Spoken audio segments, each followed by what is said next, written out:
Welcome, everyone, to another edition of the FGA Report. In this edition, I, Brian Smith, am going to go over something for parents and recruits, and to some degree, even high school coaches, about what I keep learning, more tidbits in regards to how recruiting works now in 2022 as it relates to even just 6 months to a year, 18 months ago. The recruiting game has changed. And I'm going to go old school here. I'm just going to use a flat out whiteboard. I've got 3 things up here, and I'm going to talk about them 1, 2, 3. And this is the reality of recruiting today. You can yell and scream and kick all you want. It's not changing. And that is the transfer portal is here to stay. High school kids are going to get fewer shots at the big schools straight out of high school, except for the truly big time players. So without further ado, number 1, the transfer portal. What is it? It's a place where college kids go into, and then they get recruited all over again to go to colleges. The most important thing to note here is a lot of kids that start out at like a MAC school or Sun Belt, FCS, etc. Sometimes kids develop later.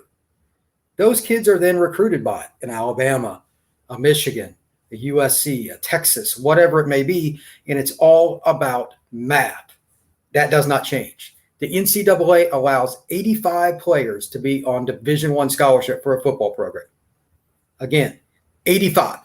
That's the totality. So every time a kid comes from FCS and jumps up, they take away an opportunity for a kid that's coming out of high school. Again, it's just math. There is no way around this. There is no changing this. It is what it is. Scream, kick, throw things, cuss. I get all the inboxes from parents and coaches. It doesn't matter. Not changing.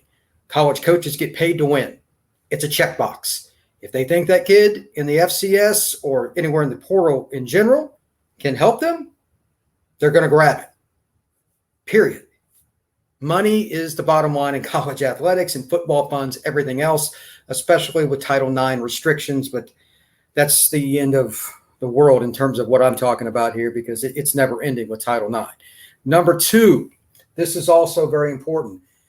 To help yourself avoid being one of those that kind of gets looked over or whatever, this is something that's not exactly a shock. You need to go to camps. You need to go to combines. Which ones matter? Do your research. There are junk combines and camps out there. There are ones that have no idea what they're doing on taking the information, even if it's good, whether it's laser for the 40, the vertical, and all that. Who are they sending it to? Why are they concerned about you, and how are they helping you? It's hard to find this stuff out, and I apologize. I don't have like a list. Even if I did, it's not really a good idea for me to just publicize all this stuff. So certain camps, certain combines, make sure you do your homework, talk to local coaches, talk to college coaches. Some of them will just tell you, hey, I don't trust this guy over here. This is why. And a lot of times I've been told by colleges and other guys who work in the recruiting industry, they don't really respect the actual times themselves. So camp and combine has another layer. College coaches want to do it themselves. Most of them do not trust any camp or combine. I'm talking about the truly elite schools, Georgia, USC, Michigan, Florida State, whatever. They want to see it themselves. Coaches are glass half empty guys at best. They trust nothing. Why? They get a kid in that's got short arms, that's a corner, not as fast as they thought with his kick step at offensive tackle, et cetera, et cetera. That's how they lose their job. Every single scholarship amongst those 85 matters. They want to see it for themselves. And unfortunately, you have to spend money to go to them, get back, hotel, everything. You got to pay to go to the camps. Doesn't matter. You have to do it. There is no shortcut. Again, I don't have any answer for you, but the more you go to, the more likely you are to be recruited. College camps, in other words, usually the months May and June are basically what they are. There's a few that'll go into the first couple of days of July sometimes, but primarily June and July is when you're going to look at the decisions getting made for scholarships that go into fall for kids that are going to be seniors, sometimes even sophomores and juniors. And the elite players, it doesn't matter. They're obvious, 8th, 9th grade most of the time, who the truly elite guys are. They don't count for what I'm saying here, though. The kids that's on that cusp of getting a D1 offer, this is the number one thing you need to look at here, period, even if it wasn't for the portal. Picking your camps and combines, number 1 on your board. O-line and quarterback, as I'll get to in a second in particular, but let me talk about one other thing. Picking your camp and combine is also about proximity. Find 2 or 3 that are in an area, if possible, within a week. Make it your family vacation. Do whatever you want. Parents often do this. 2 or 3 in one spot. The best is North Carolina, Duke, and North Carolina State. They're all 8 miles apart. It's a triangle in central North Carolina. They're all 3 in the ACC. That's an easy way to do it. You can also cover your bases. Division I, FCS, Division II. Don't just think that I'm going to Alabama. Yeah, right. A lot of kids think that, and they end up staying home right after high school because they have no idea what they're going to do. They only really shot for the moon. Don't be that guy, especially if you're a younger kid, 9th, 10th grade. Go to multiple camps. Pick out different ones. Go to a camp like Georgia State. It's in Atlanta. There's something to do there. Even if you don't go to the camp and do well, turn it into a vacation. Again, there's no reason not to. Go to Florida State. Go to Ohio State, whatever. But if you're in Ohio, that's where most of the Mid-American Conference is. Miami of Ohio, University of Ohio, Toledo, Bowling Green, Akron.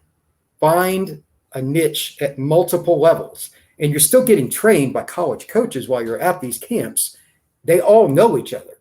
If you end up being better than, let's say, Akron, the coach at Akron is going to tell somebody at Ohio State or Pittsburgh or whatever. These guys all know each other. Some of them don't like each other, but there's a chance you're going to get moved on to the next level if you're a kid that's above that. And it goes the other direction too. If you're not an Ohio State level kid, they might call Bowling Green.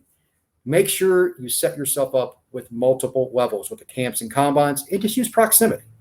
And then what I was talking about last, your position matters. And this is where it gets very, very frustrating for a lot of parents. So I'm going to go a little more in depth on this. The 2 positions that generically take the most time to develop are quarterback and O-line, because it's from here to here more than it is the physical skill. Yeah, you can see a kid kick step in pass protection at some camp in high school. That's fine and dandy.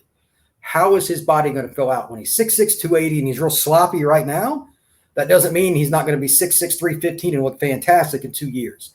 It is incredibly difficult, even for a college strength coach, to say, hey, that kid right there, that kid, I can take him, and he's definitely going to be a starter for us as a redshirt sophomore, and we're going to have a stud here. It's really hard because it's about attitude. It's about your meal habits and what you don't eat.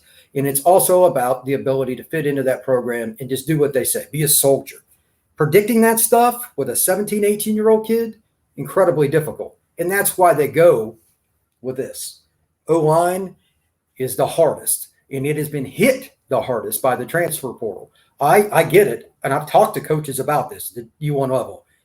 There's no way around this. It is not changing. This is the one constant, I guarantee you. They're going to take the offensive tackle from the FCS school 9 times out of 10. Quicker to play, and he's already proven. They have college film. Remember, they do not trust most of the camps and combines. There's a few exceptions, like Under Armour sends out something. Those guys went around Luganville, and those are elite guys anyway. That's an invite-only camp. Who cares? Those kids, they don't need to be watching this as nearly as much. Maybe a little bit, but very few of them. Most of the kids I'm talking about are on that cusp of getting a D1 offer. At least that's their hope. So, again, trust the process with what you're doing. Go to the camps if you're an O-lineman. You probably need to go to more. You need to get training earlier. You need to accept that you are going to play offensive line earlier. And that's a big problem. Most kids, O-line's the last stop on the bus stop. They don't want to hear their O-line. Do it anyway. You hear parents tell you that? Do it anyway. I know you don't want to hear it. Do it anyway. If you're going to be that guy, the earlier you train, the more likely you are to be prepared. There's a reason somebody that is your coach saying, hey, man, you're not a tight end. You're going to be an offensive tackle. You may not want that, but when the NFL comes up with the draft here in a few days, or in March, it's going to be ending with all the combine and all the pro days, and then in April, the draft. I guarantee you there's going to be several kids that get called across that stage that at one time played D-end, tight end, and they were guys that were just not even considering being offensive linemen. Make the adjustment if that's what you're told. There's a reason adults do this. There's a reason coaches get paid. So pay attention to that. Quarterback. This is a little bit of a different deal. There's usually only one guy in a class. There are exceptions about every 3 or 4 years in LSU or Virginia, whoever it is. We'll take 2 quarterbacks. Maybe one of them's a run pass guy. It doesn't work out. They could move him to DB, receiver, running back, whatever. But it's just math again. You have 3 to 5 guys on your roster that are on scholarship at quarterback. It just varies year to year. And right now, the transfer portal with quarterback is bonkers. Jaden Daniels just transferred to LSU from Arizona State. Obviously, Arizona State is having a lot of trouble. He got out of there, and he's looking to finish out his career in Death Valley. That's fine, but he's a rare guy that can do that. When I first heard about it, I thought, well, maybe LSU kind of overstepped their bounds. Maybe the coaching staff's going to run off some kids. They do their due diligence, though. From what I've heard, the other kids are okay with competing. They're the younger guys and wait at 23, while him and Miles Brennan are going to compete pretty much this spring, going into summer and into fall camp for the starting job. One of them is not going to end up there. That's my guess. Guys don't like to sit when they're seniors, and I understand that. But that's 4 guys. LSU now has a quote-unquote balanced quarterback roster. That's one guy. So much like the O-lineman, right here. Right here. If you want to be a guy, and I'm not saying you're Jaden Daniels. He was a national top 50 kid coming out of greater L.A. before he signed with the Sun Devils. If you're a quarterback, no matter what level you're shooting for, quarterback instruction and all that, it is the hardest position on the planet to play. You need to find a way to be trained. Although not the same position, but it just puts things in perspective. In my opinion, the most consistent and best corner in the class of 23 is A.J. Harris. He plays at Central High School in Phoenix City, Alabama. Up until recently, he didn't have a trainer. He didn't have 2 trainers. He had 3. And he's an elite player. So if a kid like that is doing it, where it's the most natural position on the field, either you have it or you don't, it's polar opposite of quarterback. What do you think a quarterback should be doing? You need to find somebody that can train. And again, that's really touchy because a lot of quarterback trainers claim to be good and they stink. I'm not going to go into a few names, but there's a few guys that have kind of fallen off that were national names. It's because they tried to force guys that were run past quarterbacks to be pocket guys, and they're really not, etc. Everybody is different. You need to find somebody that is flexible, and that is ultra hard. Sorry, I don't have any examples that I want to hand out because every city needs one. It doesn't exist. But to that point, AJ's dad takes him all the way to Atlanta. That's over 2 hours or give or take 2 hours one way just for a training session. It is what it is. It's not cheap. It's not easy. It's not convenient. Guess what I'm going to say? Do it anyway. Do you want to be recruited? Do you want to be recruited? It's bottom line. Find a way. And even if you can't afford that, you don't have the time, you don't have the resources, there's got to be something you can do locally. That is something that will also help you with college coaches. They're going to ask you, hey, what did you do to train? They're going to ask the people in your program, meaning coaches, your athletic director, etc. What kind of kid is he?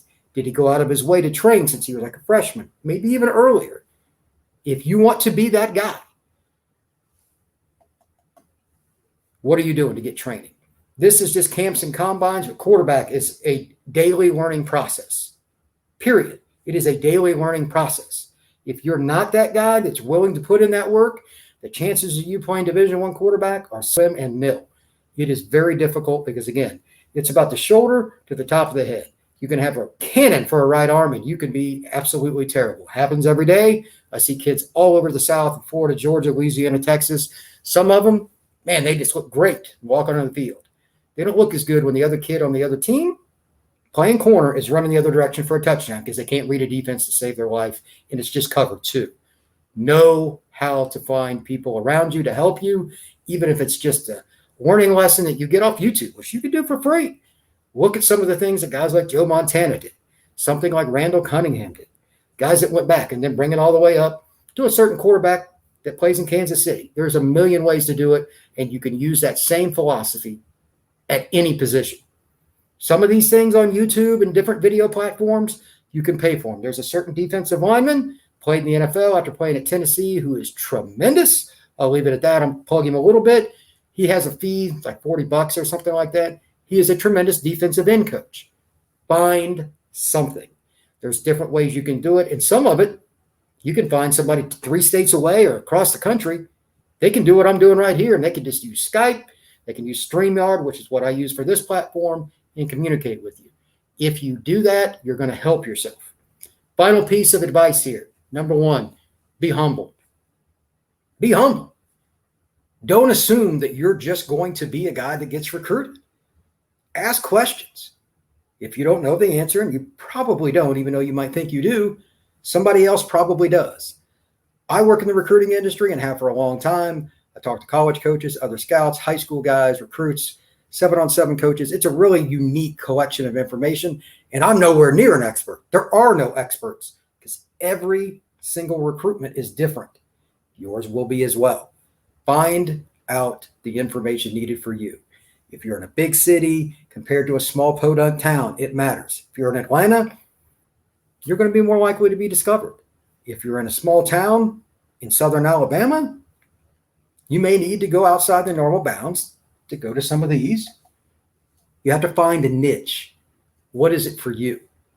With that being stated, I'm going to conclude, but please note that I'm always happy to help. I've got my name up here on Twitter. If you have a question, hit me up on my inbox. It's open. I'm happy to do so. Please hit like and subscribe and hit the notification button. I'm here to try to help kids as much as I can. I get paid to watch football. I'm getting ready to go on another scouting trip, New Orleans, Dallas, Ohio, etc., Atlanta, back down to Tampa, all of them hitting different camps, Under Armour, different things. The reason is scouting is fun. I get paid to do it. I love it. To give back, that's why I kind of try to do little things like this once in a while. I'm happy to help out. But please allow that to happen with a like, a subscribe, and hit that notification button. Everybody be safe. Thank you very much, and have a great day.